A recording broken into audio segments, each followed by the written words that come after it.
I was very apprehensive about this presidency. In many ways, it has been even worse than I feared. There are two ways in which it has been mitigated. The first has been that the president has turned out to be not only greedy and not only authoritarian, but also incredibly psychically needy, much more needy than I had understood. And that has created, that has deflected him from some of his worst purposes. He has dissipated a lot of his malign energies on pointless feuds. And although those have been upsetting and distracting, they have released gas that would have otherwise have been used for nefarious purposes. But this is the most corrupt presidency in modern times. The president is right now receiving unknown amounts of money, but millions of dollars in undisclosed payments from business partners in Turkey, the Philippines, the United Arab Emirates, India, other places like that, from business partners under the sway of foreign governments. The Filipino ambassador to the United States is Donald Trump's, writes Donald Trump's checks on the Trump Tower in Manila. None of this is disclosed. All of this is legal, but it's shocking. The second thing, and I may be taking more than 2 minutes here, but the second thing has given me encouragement, is this extraordinary revival of civic engagement that has come about in the Trump era. That's why you're here. I often think that Trump is God's judgment on us for not having been good enough citizens in the past, for being too absorbed in private affairs, for not being broad enough in our spirits.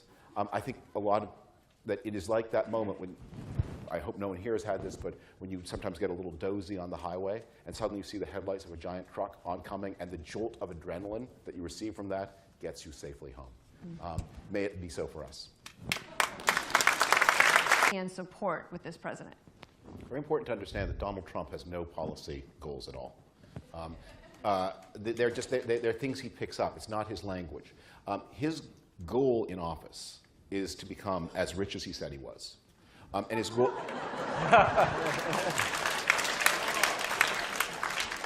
and his goal is to express his malign spirit by smashing things that stand in his way, including America's alliance structure. He cannot deal with partners. He can only have relationships of dominance.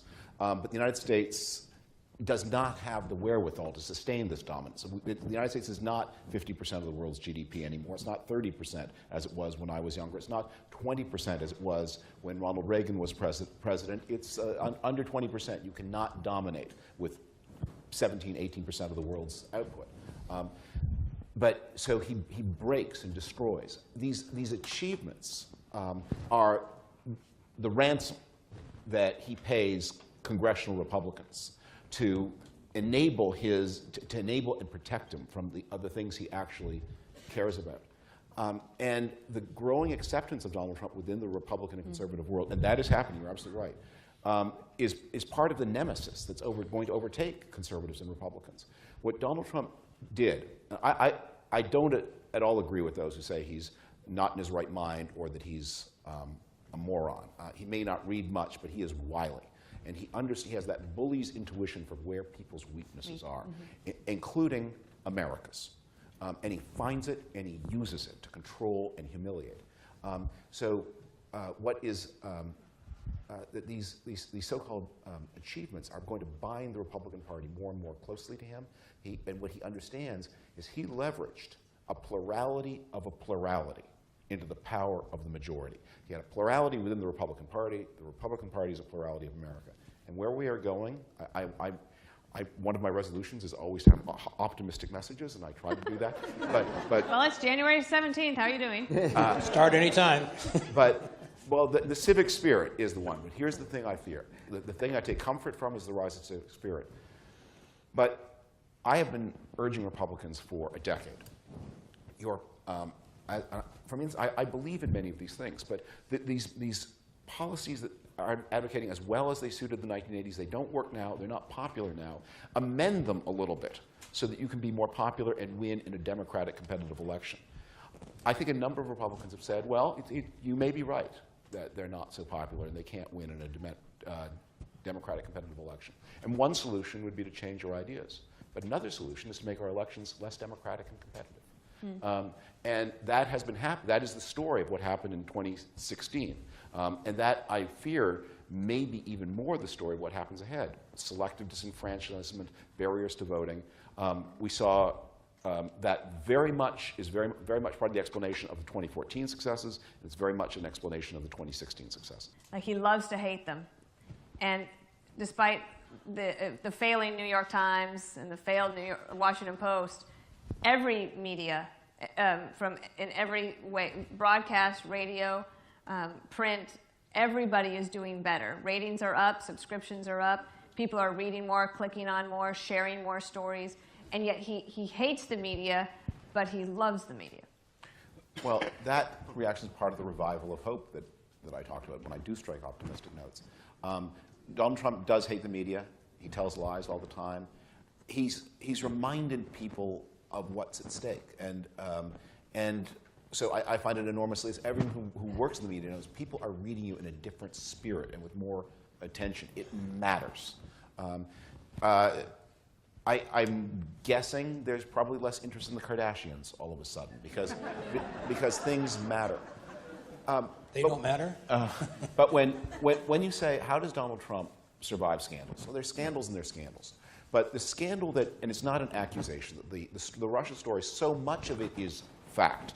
I mean, the thing that remains unconfirmed is exactly did the Trump people communicate back in any way to the Russians? That remains a mystery.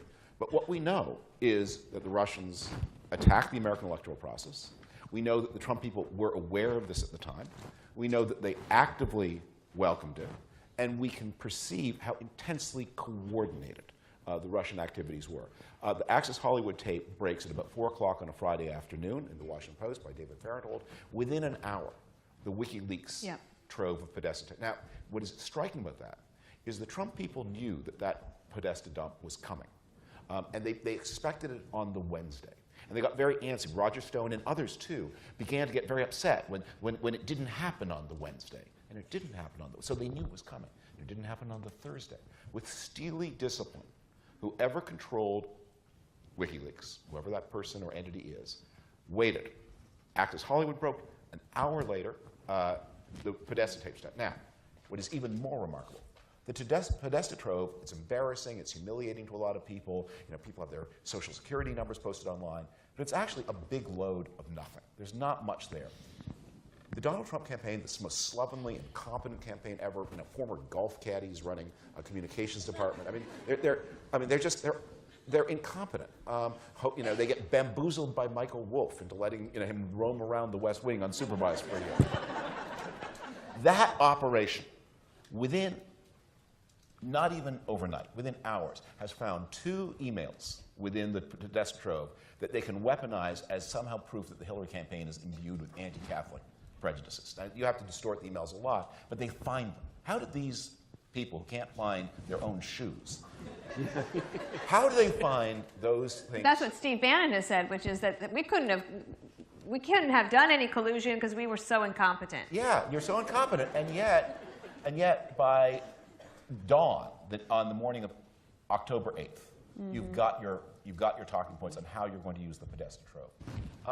There's a lot about this that remains unclear. So the question is, this is already everything we know. If we know nothing more, it's already the most successful espionage attempt against the United States in American history, and it's the biggest political scandal in American history.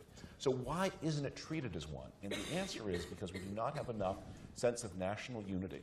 That a lot of Americans look at Putin and say, little as I may like him, I hate Obama more, because we are losing that spirit that our citizenship is what unites us, and not our ethnicity, not our cultural identity.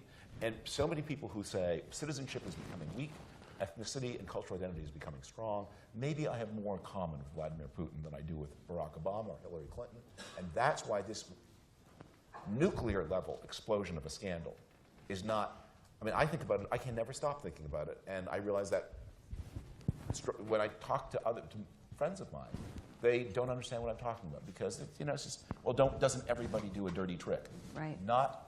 They don't do dirty tricks with foreign intelligence operations. If somebody brought Bob Beckel, if the Soviet ambassador had asked to see Bob Beckel in 1984, said I got a lot of stuff on Ronald Reagan, what would happen? Well, Beckel wasn't sober most of the days those days, so he could.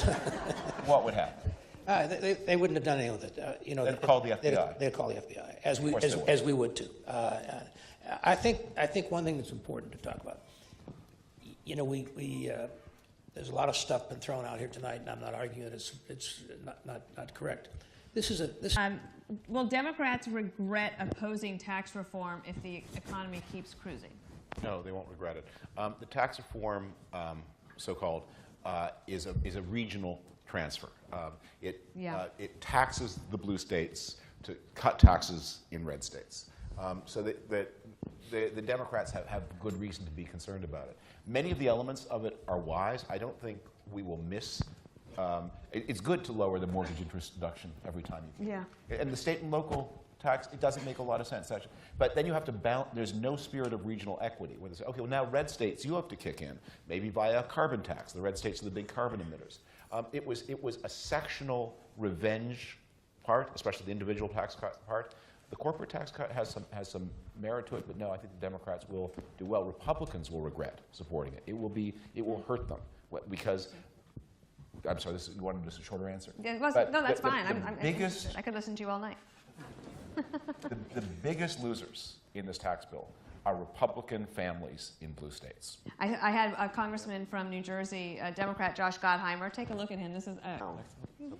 I think a lot of the anxiety about Donald Trump imagines him as a heart attack on the American body politic. He's not. He's gum disease.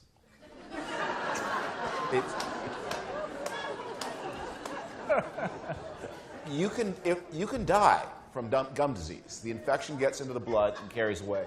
But it is not don't be looking for the big dramatic event.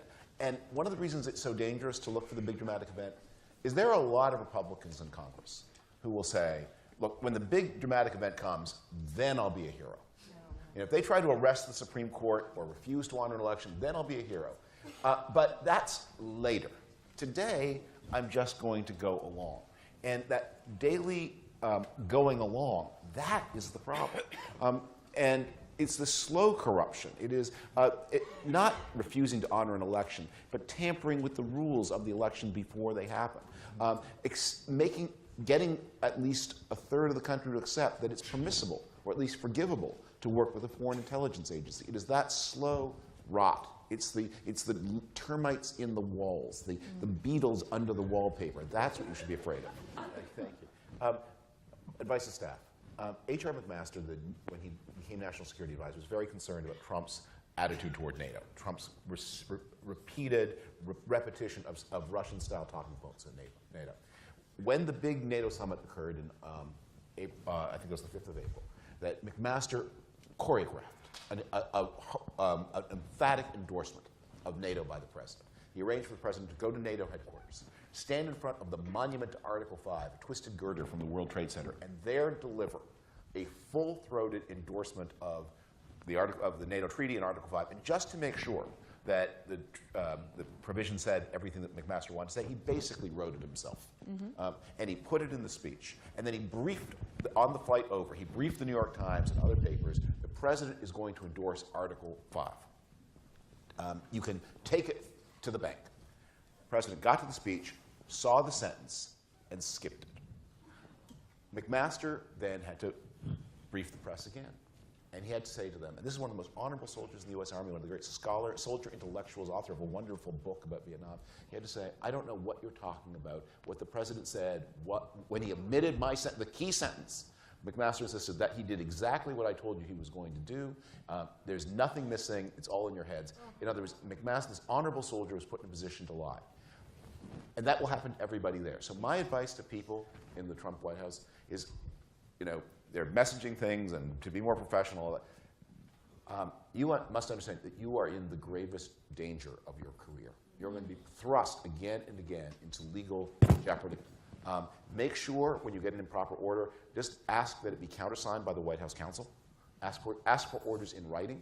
Be careful, because this is that Trump may go free. Trump may have his base. But if you're a deputy assistant secretary or you're an assistant to the president, there's no base for you. For you, there will be the law. All right, David Frum, Ed Rollins, Doug Brinkley. Thank you. Thank you very much.